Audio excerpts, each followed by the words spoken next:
जिनके रहे हो, जिनका अलग बोलना, अलग रहना, अलग परंपराएं, अलग भाषाएं रही हो, उनको जनजाति में उनको डाला गया। पर जिनको अनुसूचित जाति में डाला गया, उनका आधार सिर्फ और सिर्फ छुआछूत रहा, अनटचेबिलिटी रहा। तो जो लोग कभी ना कभी क्रीमी लेयर का जिक्र करते हैं, वो लोग बताए ना कि अनुसूचित जाति में कौन सी ऐसी जाति है जो आज की तारीख में भी छुआछूत की शिकार नहीं होती? कौन सी ऐसी जाति है जो आज कहीं पर भी चली जाए और उसको समानता का अधिकार मिलता हो? हकीकत है कि आज भी हम लोग के साथ भेदभाव किया जाता है, क्योंकि इसका आधार छुआछूत है। भले आप आर्थिक तौर पे कितने भी सक्षम हो जाए, भले आप शैक्षणिक तौर पे कितने भी सक्षम हो जाए, शिक्षा की बात करें तो बाबा साहब से पढ़ा लिखा और कौन? कितनी डिग्रियां थी इनके पास, नाम लेते लेते पन्ना खत्म हो जाता। उसके बावजूद भी ये भेदभाव उनके साथ हुआ। और आज भी अगर आप सामाजिक तौर पे बोले तो एक मुख्यमंत्री का पद से बड़ा और कौन सा पद, अगर तब उनके साथ भेदभाव हो, तो ये दर्शाता है कि आज भी कुछ ऐसे लोग हैं जिनकी मानसिकता समाज में भेदभाव की, और जब तक इस सोच को पूर्ण रूप में कोई समाप्त नहीं करता, तब तक जो लोग ये बात करते हैं, इस सोच तक का हम लोगों को मजबूती से विरोध करने की जरूरत है, जो हम लोगों में बंटवारे की भावना लेकर आने का प्रयास करते हैं। और आज यही आग्रह करने आप लोगों के बीच आया है। साथियों, मुझे आप लोगों को ये कहने बताने की जरूरत नहीं है, ये वादा मेरा मेरे समाज के लोगों के साथ है, और उससे बड़ा ये वादा मेरा मेरे पिता के साथ है, जिनको मैंने ये वादा दिया है कि उनके हर अधूरे सपने को उनका बेटा पूरा करेगा। ये वादा मैं उनका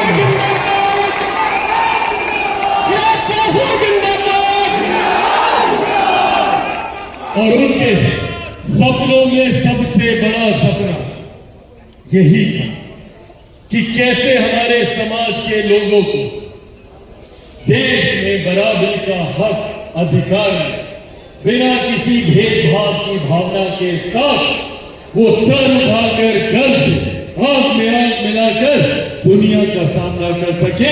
इस दिशा में हम लोगों को आगे बढ़ने की जरूरत है, और वो सोच हम ही से शुरू हो। सबसे पहले तो अपने मन से हम लोग को इस बात को हटाने की जरूरत है कि अनुसूचित जाति से आने वाला कोई भी व्यक्ति कमजोर है। हम में इतनी ताकत है कि देश को दुनिया से हम लोग साथ मिलाकर बात कर सकते हैं। आज चिराग पासवान कौन है भैया? आप ही लोगों में से आया हुआ एक लड़का। आज देश का दुनिया में कोई आदमी नहीं है जिससे चिराग पासवान आंख से आंख मिलाकर बात ना करे। दुनिया में कोई ऐसे नहीं है चिराग पासवान जाकर अपनी बातों को ना रखे।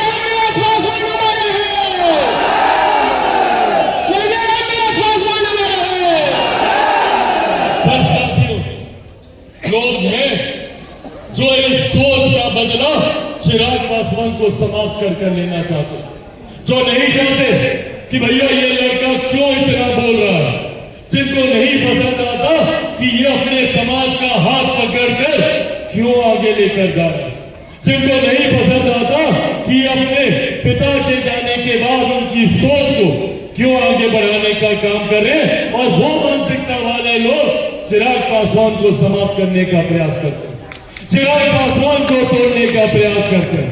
पर आज पुनः आप लोगों के सामने इस बात को कहूंगा कि जो लोग सोचते हैं कि इन बातों से चिराग पासवान टूट जाएगा, घबरा जाएगा, वो लोग भूल जाते हैं कि चिराग पासवान शेर का बेटा है, रामविलास पासवान का बेटा है। साथियों, न टूटने वाला हूं, न झुकने वाला हूं, और डरता तो भैया मैं किसी से नहीं हूं, जिंदगी ताकत आजमानी आया। मेरा समर्पण समाज के उस वर्ग के प्रति है जो आजादी के 75 साल के बाद भी मुख्य धारा के साथ नहीं जुड़ पाया। मेरा समर्पण समाज के हर उस व्यक्ति के प्रति है जो आज भी पलायन का शिकार होता है, दूसरे देश दूसरे प्रदेश जाता है शिक्षा के लिए, रोजगार के लिए, व्यवसाय के लिए। मेरा समर्पण आज भी हर उस महिला और उस बुजुर्ग के प्रति है जो स्वास्थ्य सेवाओं के लिए दूसरे राज्य जाते हैं, हर उस महिला के प्रति है जिसका शोषण, जिसके साथ दुष्कर्म सिर्फ इस सोच के साथ किया जाता है कि वो फलाना जाति से आते हैं। और जब तक इस व्यवस्था को पूरी तरीके से नहीं बदल दूंगा तब तक मैं भी चैन की सांस नहीं लूंगा। ये वादा आप लोगों से करके जाऊंगा। और ऐसे में साथियों, जरूरत है मुझे आप सबके साथ और आप सबके माध्यम से सबकी मैं चाहता हूं कि जो लोग झूठ बोलने का काम करते हैं उस झूठ को हम लोग पर्दाफाश करें। साथियों, चुनाव आते हैं, बड़ी बड़ी झूठी बातें विपक्ष के द्वारा की जाती है। चुनाव के वक्त क्या क्या कहा गया था? आरक्षण को समाप्त कर दिया जाएगा, संविधान की हत्या कर दी जाएगी। मेरे नेता ने भी इस बात को कहा था, मैं पुनः दोहराता हूं। मेरे पिता भी किसी भी गठबंधन का हिस्सा रहे हो, उनकी एक भूमिका तय थी और उसी भूमिका में आज चिराग पासवान भी है। मैं किसी भी गठबंधन में रहूं, आप लोगों के पहरेदार की भूमिका में मैं उस गठबंधन में।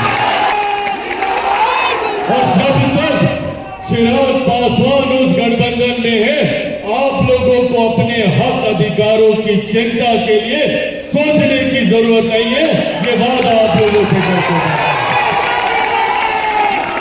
और जिस दिन चिराग पासवान को लगेगा कि गठबंधन में मेरे लोगों के साथ अन्याय हो रहा है या गठबंधन में हम लोग की बातों को सुना नहीं जा रहा, तो मेरे पिता ने भी एक मिनट नहीं सोचा था मंत्री पद को लात मारने से पहले अगर मुझे तो किसी